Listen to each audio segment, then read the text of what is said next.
زوار بہادر صاحب زیدہ مجدہ عالی مرتبت علماء کرام، حضرات سامعین و سامعات، بالخصوص بانی محفل الحاج صوفی شوکت علی قادری صاحب زیدہ مجدہ، السلام علیکم ورحمۃ اللہ وبرکاتہ۔ آج کی یہ عظیم الشان محفل نور، جس میں مجھے اور آپ کو شرکت کا اعزاز نصیب ہو رہا ہے، بارگاہ رسالت مآب صلی اللہ علیہ وسلم میں اپنی عقیدتوں اور محبتوں کا خراج پیش کرنے کے لیے منعقد کی گئی ہے۔ اللہ تعالی ہماری حاضری کا ایک ایک لمحہ، ایک ایک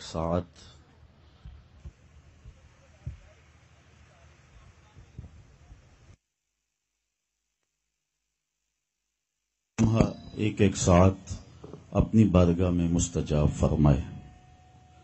حضور علیہ السلام کا ذکر کرنے اور سننے کے لیے آج ہم یہاں جمع ہوئے ہیں۔ سر شام سے اس وقت تک محبتوں کا یہ ہجوم اپنے آقا و مولا کے حضور اپنی عقیدتوں کا خراج پیش کر رہا ہے، اور یقیناً اہل ایمان کو حضور کے ذکر سے قلب اور روح کی تسکین کا سامان میسر آتا ہے۔ حضرت شیخ مہدی الفاسی مطالع المسرات شرح دلائل الخیرات میں لکھتے ہیں، حضور کا ذکر سن کر جس شخص کے کلیجے میں ٹھنڈ نہیں پڑتی، اس کے سینے میں دھڑکنے والا دل کسی مومن کا دل ہی نہیں ہے۔ یہ ہو ہی نہیں سکتا کہ حضور کا ذکر ہو اور قلب کو قرار نہ پہنچے۔ پوچھنے والے پوچھتے ہیں کہ یہ مجالس، یہ محافل، یہ محافل نات جو تم منعقد کرتے ہو کہاں لکھا ہے؟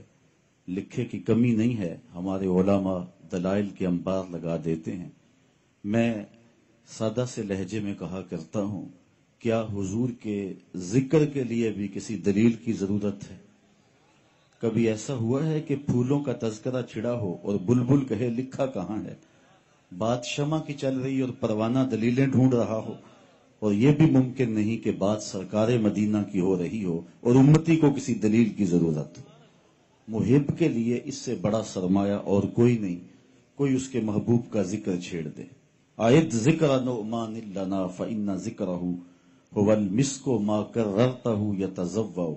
امام شافعی فرماتے میرے ممدوح حضرت نعمان کی باتیں چھیڑو، ان کی باتیں ایسی کستوری ہے، تم جوں چھیڑتے جاؤ گے خوشبو پھیلتی چلی جائے گی۔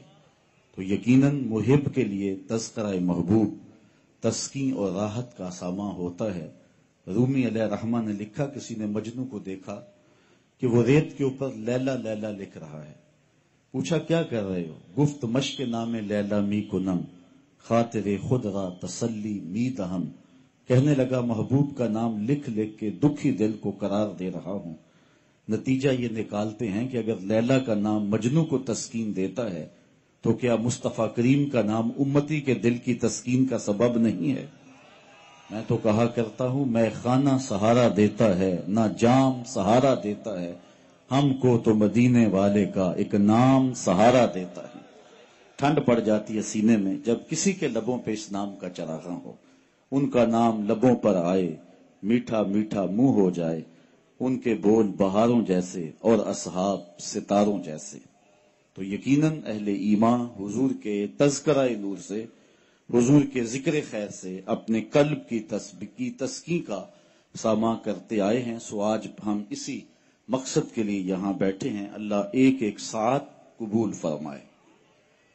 یہ محافل نات، محافل میلاد نئی نسل کے اندر حضور کی محبت کو اجاگر کرنے کا ایک مؤثر ذریعہ ہے، اور ہمیں ان ذرائع سے اپنی نئی نسل کی آبیاری کرنی ہے اور ان میں حب رسول کے چراغ روشن کرنے ہیں۔ میرے پاس جو محدود وقت ہے اس میں اسی عنوان سے میں آپ سے صرف 4 باتیں کرنی ہیں۔ علامہ اقبال نے ایک مضمون کے اندر اس بات کو، ان کا ایک نثری مضمون ہے جس کے اندر انہوں نے لکھا کہ نئی نسل کے اندر حب رسول کی دولت منتقل کرنے کے لیے 3 ذرائع ہیں جو اختیار کیے جائیں تو یہ زود اثر ہوں گے اور نسل نو کے دلوں کے اندر حب رسول کی تخم ریزی ہو سکتی ہے۔ وہ 3 باتیں اور ایک بات اپنی جانب سے عرض کر کے میرا موضوع اپنے اختتام کو پہنچ جائے گا۔ اقبال کہتے ہیں کہ جس طرح اللہ نے ہمارے سینوں کو حب رسول کی دولت بیدار سے مالا مال کیا ہے، یہ ورثہ ہماری نسل میں بھی منتقل ہونا چاہیے، اور امت کی بقا کی ضمانت بھی حب رسول ہے۔ حضور علیہ الصلوۃ والسلام کی محبت یہ سرمایہ زندگی ہے اور سرمایہ ایمان ہے۔ دل اگر حب رسول سے خالی ہیں تو دل نہیں ہے۔ اگر آپ مجھے پوچھیں کہ دین کیا ہے، ایک تو یہ ہے کہ 3 گھنٹے کا لیکچر دیا جائے کہ دین یہ ہے، لیکن 2 لفظوں میں آپ پوچھنا چاہیں تو میں اقبال کا لہجہ ہی ادھار لوں گا۔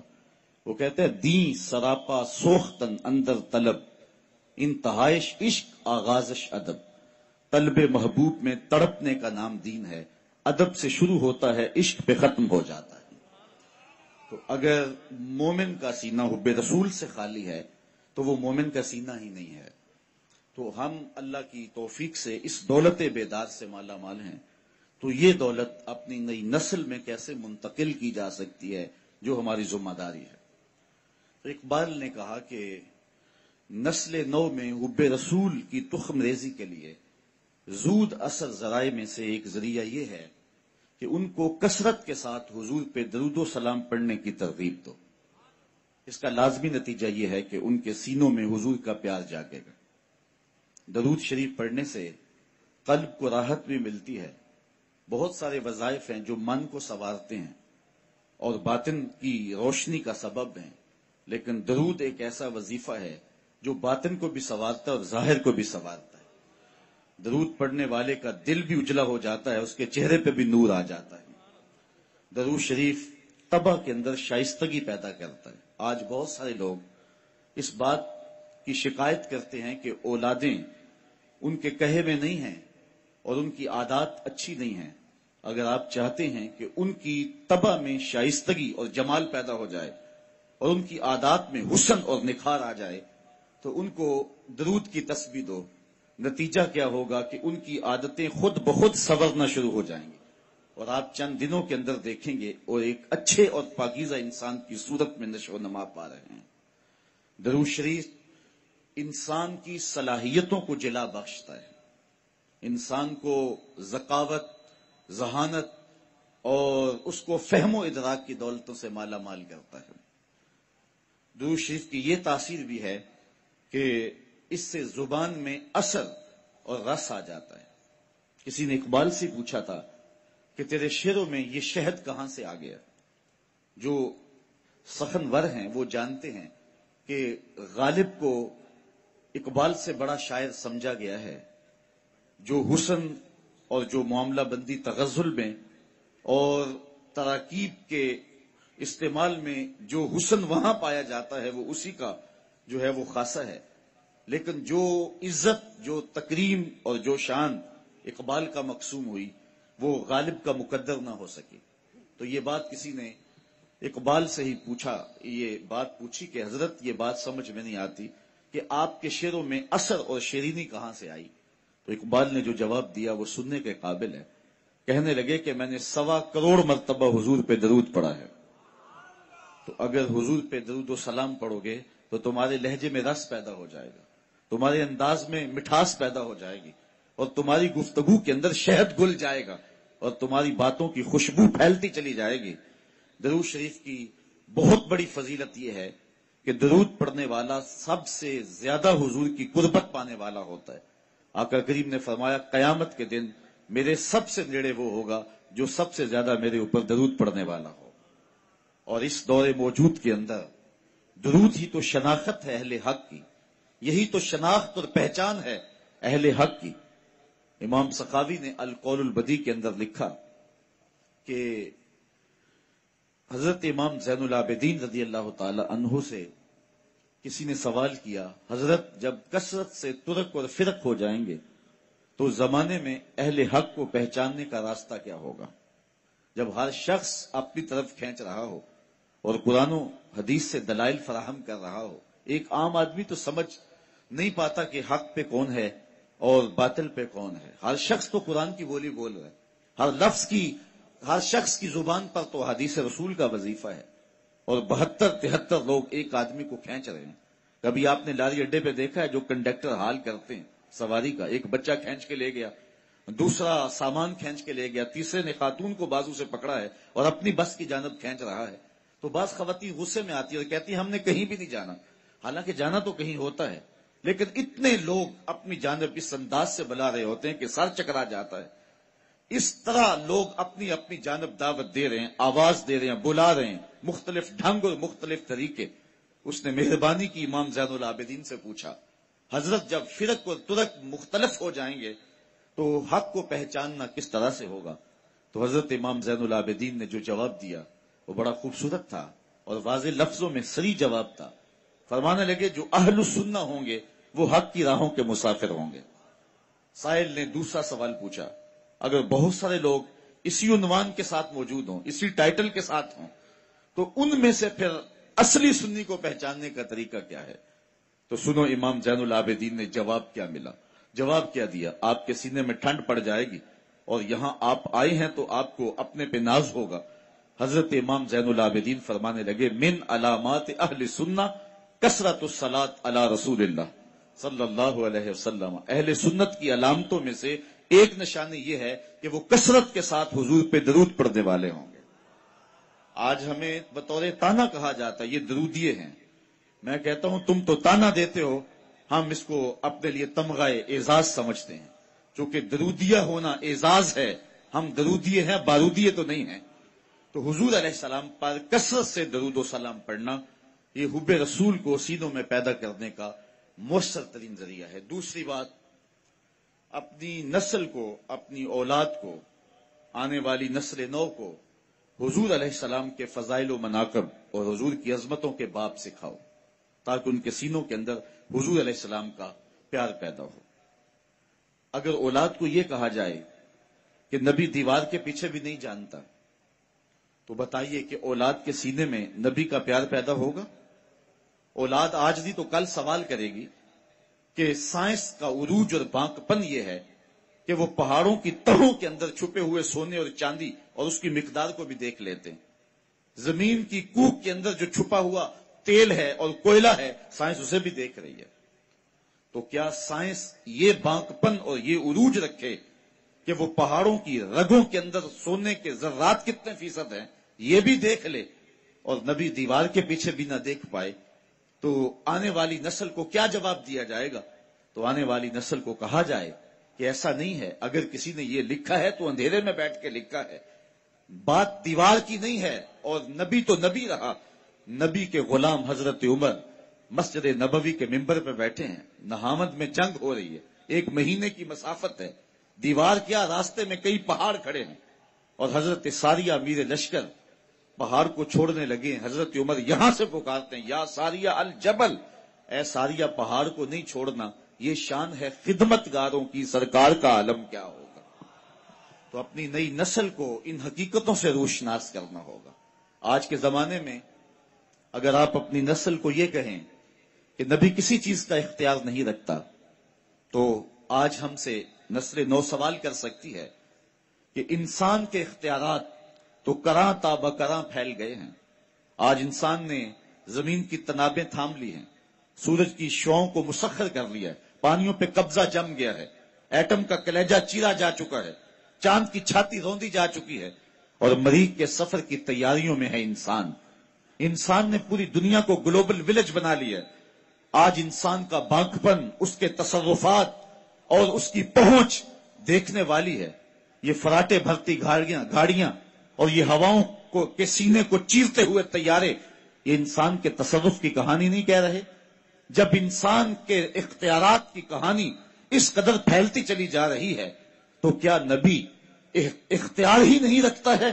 تو نئی نسل کو بتانا پڑے گا کہ نہیں، اگر یہ کسی نے کہا تو یہ اہل اسلام کا عقیدہ نہیں ہے۔ نبی کے اختیار کی کہانی تو یہ ہے کہ نبی انگلی اٹھائے چاند کے ٹکڑے ہو جائیں، سورج پلٹ کے اثر کے وقت پہ آ جائے، اور سڑیاں کھجوراں اگا جان دائے، او پتھراں نو کلمے پڑھا جان دائے، قطرے کو سمندر ذرے کو ستارہ کرتے ہیں، کونین کو خم آ جاتا ہے جب زلف سنوارا کرتے ہیں۔ اپنی نسل نو کو بتانا پڑے گا کہ حضور کو جو اللہ نے اختیارات دیے ہیں اور جو مناقب اور جو فضائل اور جو رفعتیں حضور کو نصیب ہوئی ہیں وہ کسی اور کا مقسوم کبھی نہیں رہا، اور نہ کسی اور کو وہ مقام نصیب ہو سکتا ہے جو مصطفیٰ جان رحمت کو عطا فرما دیا گیا۔ آج جدید ٹیکنالوجی جو آپ کے کوبرا ہیلی کاپٹر کو بھی دستیاب ہے کہ آپ فائر داغ چکے ہیں، آپ میزائل داغ چکے ہیں، پھر آپ کا پروگرام بدل گیا تو آپ بٹن دباتے ہیں تو اس کا ہدف تبدیل کر سکتے ہیں، اس کا رخ موڑ سکتے ہیں، اس کو راستے میں توڑنا چاہے تو توڑ سکتے ہیں۔ کسی زمانے میں سنتے تھے کہ کمان سے نکلا ہوا تیر واپس نہیں آتا، آج نکلے ہوئے میزائل اور نکلی ہوئی گولیوں کے رخ موڑے جا رہے ہیں۔ آقا کریم علیہ الصلوۃ والسلام حضرت انسان کے اس اختیار کو جانتے تھے۔ حضرت عبداللہ ابن عباس سے روایت مروی ہے کہ ایک اعرابی کو دعوت اسلام پیش کی، اس نے کہا میں تو تب مانوں گا یہ کھجور کا لٹکتا ہوا خوشہ اگر آپ کی رسالت کی گواہی دے۔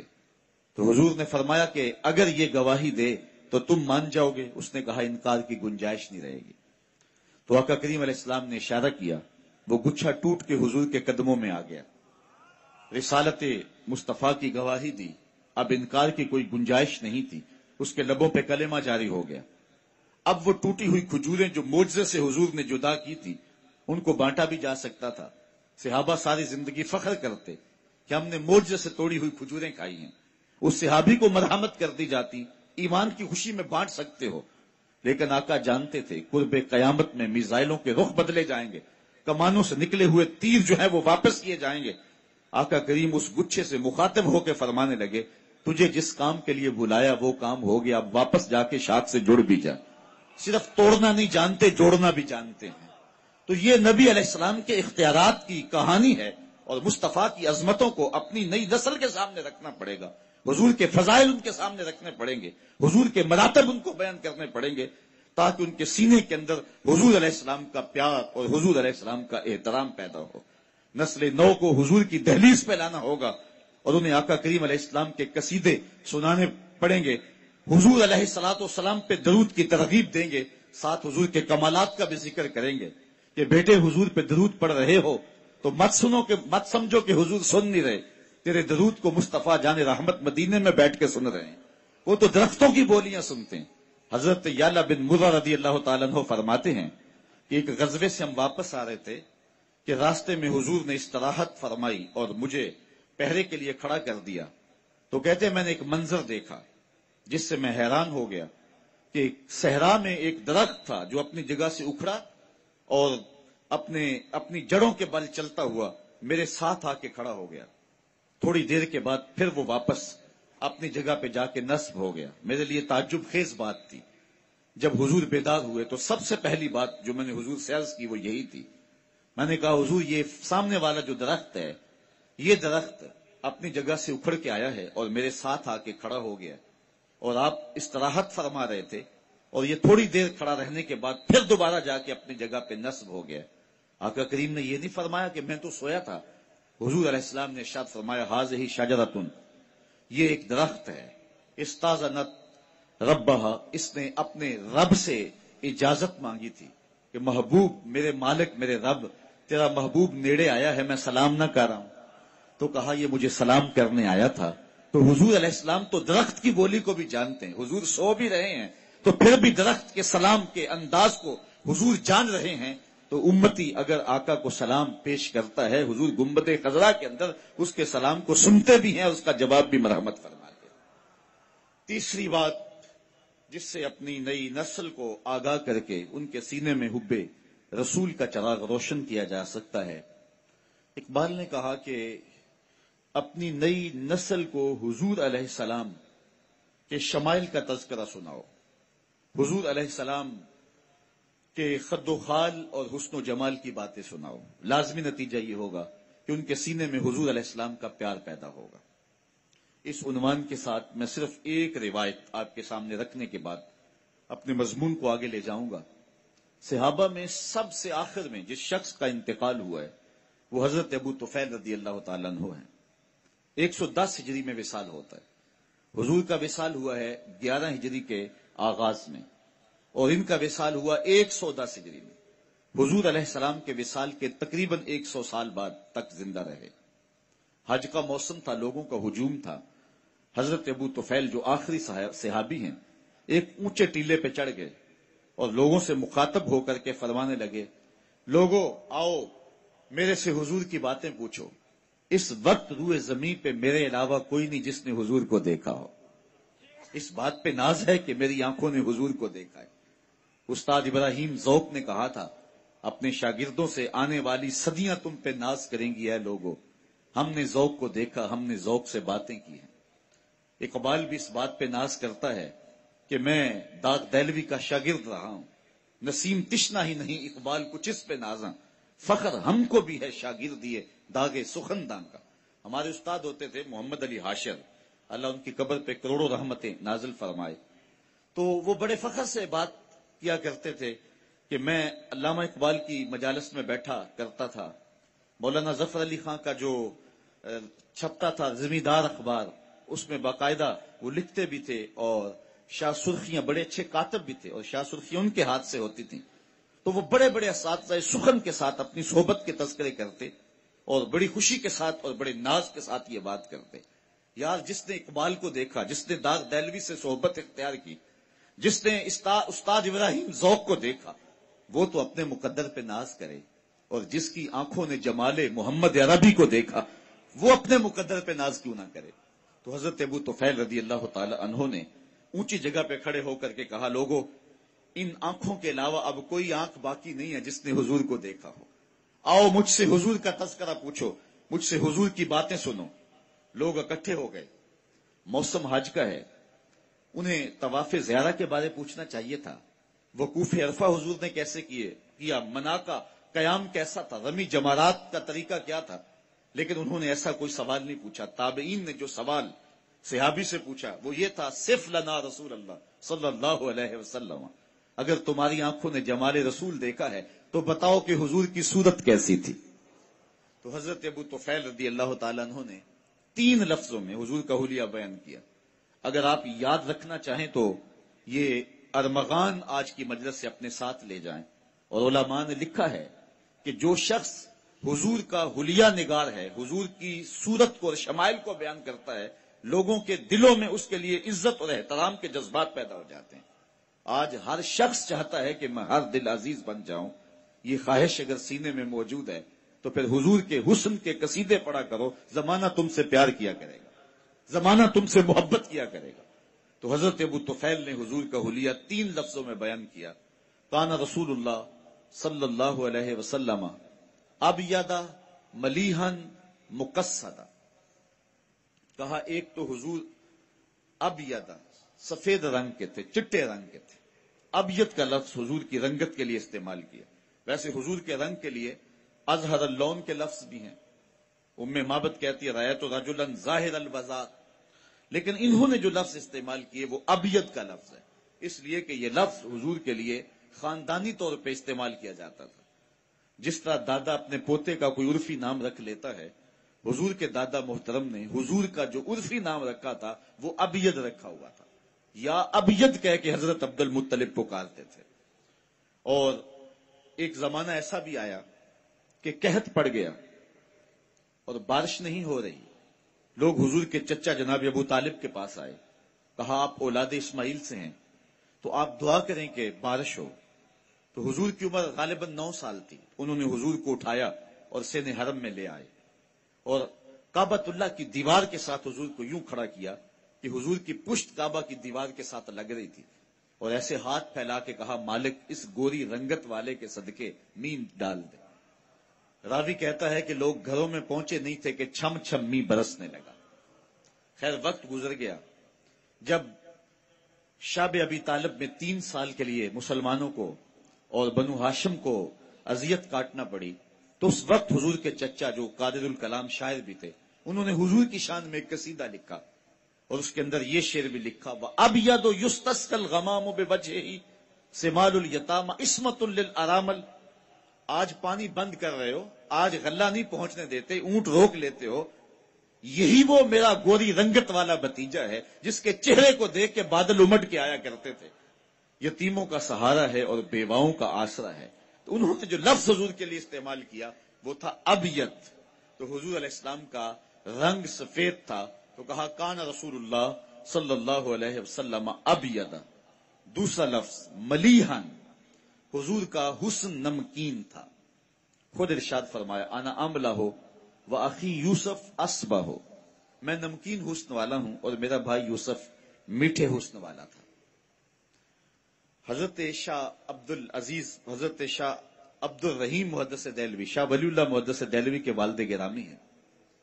انہوں نے خواب میں حضور کی زیارت کی اور حضور کی خدمت میں یہی عرض کیا کہ حضور آپ کا فرمان ہے انا املہ و اخی یوسف اسبہ ہو، میں نمکین حسن والا ہوں اور میرا بھائی یوسف میٹھے حسن والا تھا.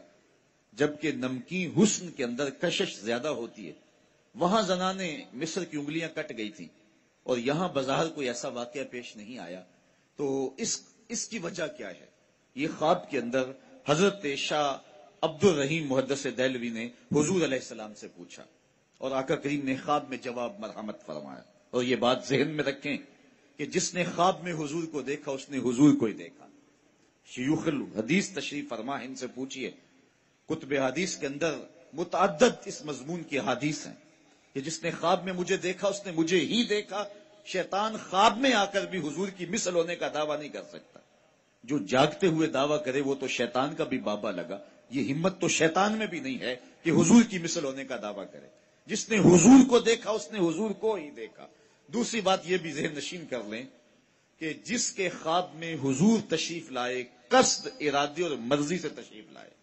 میں کسی کے خواب میں ہوں، آپ میرے خواب میں آئیں، مجھے پتہ نہیں ہوتا. یہ مجلس سجی ہے، میں محو کلام ہوں. تھوڑی دیر کے بعد مجلس برخاست ہوگی، آپ اپنے گھروں کو لوٹ جائیں گے، میں اپنے گھر چلا جاؤں گا. دوبارہ آنکھوں میں یہ منظر جاگ جائے اور میں آپ کو دیکھوں، آپ کو پتہ نہیں ہوگا ہم اس کے خواب میں گئے. یا آپ مجھے خواب میں دوبارہ گفتگو کرتا ہوا پائیں تو مجھے نہیں پتا ہوگا کہ میں کسی کے خواب میں گیا ہوں. لیکن حضور جس کے خواب میں جائیں قصد، ارادے اور مرضی سے تشریف لے جاتے ہیں. اس حوالے سے تیسری بات یہ بھی ذہن نشین کر لیں، خواب میں کسی سے کچھ وصول کریں تو وہ محض خواب ہوتا ہے. بھوک میں تڑپتے ہوئے سو گئے، خواب کے اندر 5 اسٹار ہوٹل سے کھانا کھاتے رہے، صبح ناشتے کی ضرورت ہوگی یا نہیں ہوگی؟ یقیناً ہوگی، اس لیے کہ خواب میں کھایا ہے اور وہ حقیقت پر مشتمل نہیں ہے. دولت کے خواب دیکھتے سو گئے، لاٹری نکل گئی، ننکن آئے، کروڑ پتی ہو گئے. صبح ہوں گے تو کنگال کے کنگال. وہ کیا، کسی نے کہا 100 بار میرے ہاتھوں میں تیرا دامن آیا، جب آنکھ کھلی تو اپنا ہی گرے باں تھا. کچھ نہیں ہوتا، خواب محض خواب ہوتا ہے. لیکن اگر خواب میں اللہ کے رسول کچھ عطا کر دیں تو یہ امام بوسیری سے پوچھو، رات چادر ملتی ہے، صبح اٹھتے ہیں کندھوں پہ موجود ہوتی ہے.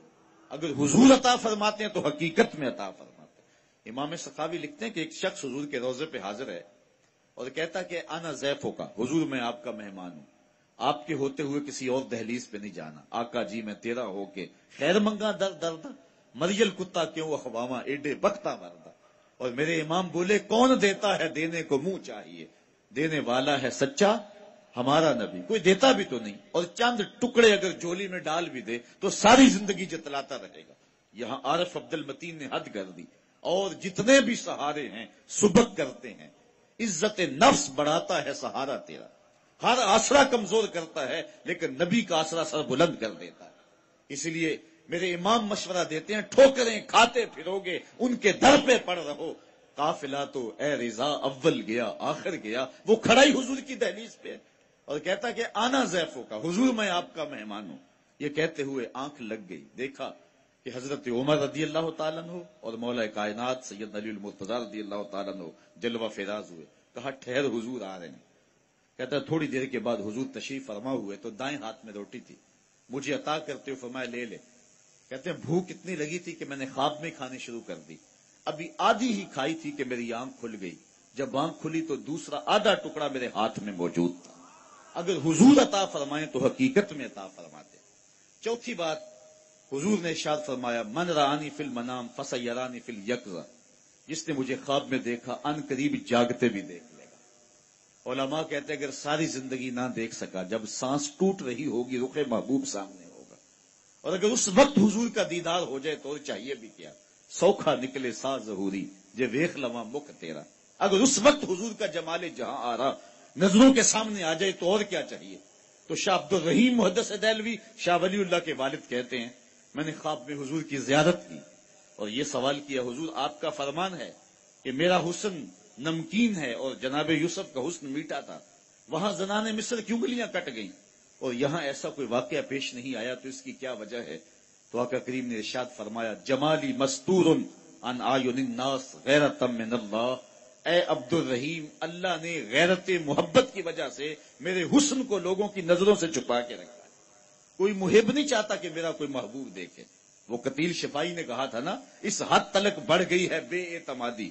اگر آپ کی توجہ ہو، چونکہ ہمارا جو شعر کا ذوق ہے وہ بھی بہت عجیب ہو گیا ہے، بٹن تاں کر دیتے ٹھاں کر دے، اس لیے جو ہے وہ تھوڑی سی آپ کو میری جانب توجہ دینی ہوگی۔ قتیل شفائی کا یہاں لہجہ دیکھیے کہ اس حد تلک بڑھ گئی ہے بے اعتمادی، اس حد تلک بڑھ گئی ہے بے اعتمادی کہ تجھ کو تجھ سے بھی چھپانا چاہتا ہوں۔ تو محبت کا تقاضا یہ ہے کہ محبوب کو کوئی نہ دیکھے، کہا جمالی مستور عن اعین الناس غیرۃ من اللہ، غیرت محبت کی وجہ سے اس نے میرے حسن کو میرے جمال کو لوگوں کی نگاہوں سے چھپایا ہوا ہے۔ اور صوفیاء فرماتے ہیں 70,000 بشریت کے پردے جمال مصطفیٰ پہ ہیں، اور اگر وہ پردے اٹھ جائیں تو کوئی تاب نہ لا سکے، بلکہ بزرگ فرماتے ہیں کائنات پگھل جائے اگر پردے اٹھ جائیں حضور تو کوئی تاب ہی نہیں لا سکتا۔ حضرت حسان بن ثابت رضی اللہ تعالیٰ عنہ فرماتے ہیں فلما نظرت الى انوارہ فبدات کفی علی عینی خوفا من ذہاب بصری، جب میں حضور کے جمال جہاں آرا کو دیکھتا تھا تو میں آنکھوں پہ انگلیاں رکھ لیتا تھا اور انگلیوں کی اوٹ سے حضور کا دیدار کرتا تھا کہ آقا کریم کے جلووں کی تابش سے میری آنکھوں کی بینائی نہ جاتی رہے۔ یار یہ کون کہہ رہے؟ حسان بن ثابت رضی اللہ تعالیٰ عنہ۔ اور آپ جانتے ہیں کہ حضرت حسان بن ثابت شاعر ہیں، اور شاعر حسن دیکھنے میں بڑا دلیر ہوتا ہے، اور وہ دلیر شخص بھی یہ حسن دیکھے جو چھپا ہوا ہے تو آنکھوں پہ انگلیاں رکھ کے دیکھے، اور اگر یہ حسن بے نقاب ہوتا تو کیا ہوتا؟ یہی بہتر ہے کہ وہ پردے میں رو پوش رہے، وہ اگر پردہ اٹھا دے تو کسے ہوش رہے۔ اور مولانا حسن رضا فاضل بریلوی نے کیا خوب کہا تھا، وہ اگر جلوہ کریں تو کون تماشائی ہو۔ تو اللہ نے محبوب کے حسن کو لوگوں کی نگاہوں سے چھپا رکھا ہے، لیکن اس کے باوجود بھی جلووں کی تاب کوئی نہیں لا سکتا ہے۔ اعلیٰ حضرت کا تضاد کا ایک شعر ہے، ولی دکنی سے لے کر کے غالب اقبال تک اور اس دور تک تضاد کا اس پائے کا شعر ہم نے نہیں دیکھا ہے۔ کیا خوب کہا اعلیٰ حضرت نے کہ حسن یوسف پہ کٹی مصر میں انگشت زنا، سر کٹاتے ہیں تیرے نام پہ مردان عرب۔ اللہ اکبر، ذرا دیکھیے ذوق۔ حسن یوسف پہ کٹی مصر میں انگشت زنا، 6 چیزیں مصر کی عورتوں نے جمال یوسفی کو دیکھ کر کے ان کی انگلیاں کٹ گئیں، اور ادھر کیا ہے؟ ادھر حسن ہے، ادھر صرف نام ہے۔ ادھر انگلیاں ہیں، ادھر سر ہیں، وہ انگلیاں بھی عورتوں کی اور یہ سر بھی مردوں کے، وہ عورتیں بھی مصر کی اور یہ مرد بھی عرب کے۔ ادھر کٹی بے اختیاری میں کٹی، لازم ہے، یہاں کٹاتے ہیں قصد پایا جا رہا ہے۔ ادھر کٹی ماضی ہے، کٹ گئی کام ختم ہو گیا، اور یہاں کٹاتے ہیں تسلسل جاری ہے۔ عامر چیمہ نے کل سر کٹوایا ہے اور غازی ممتاز قادری سر کٹوانے کے لیے تیار بیٹھا ہے۔ حسن یوسف پہ کٹی مصر میں انگشت زنا، سر کٹاتے ہیں تیرے نام پہ مردان عرب۔ تو اللہ نے اپنے محبوب کو وہ جمال کی رعنائی عطا فرمائی ہے جو حضور کا ہی حصہ ہے۔ تو کہا کان رسول اللہ صلی اللہ علیہ وسلم ابیض ملیحن۔ تیسری بات مقصدہ، مقصد کا معنی متوازن۔ حضور علیہ الصلوۃ سوا صدر والبطن، سینہ اور پیٹ برابر، یہ توازن ہے۔ پیٹ آگے بڑا ہو سینہ پیچھے رہ جائے تو یہ شخصیت کو مجروح کر دیتا ہے۔ پیٹ چپکا ہوا ہو سینہ اٹھا ہوا ہو یہ بھی شخصیت کا وقار کھو دیتا ہے۔ اس طرح جو ہے وہ قد زیادہ لمبا ہو یا پست ہو تو یہ بھی شخصیت کو بے روب کرنے والی بات ہے۔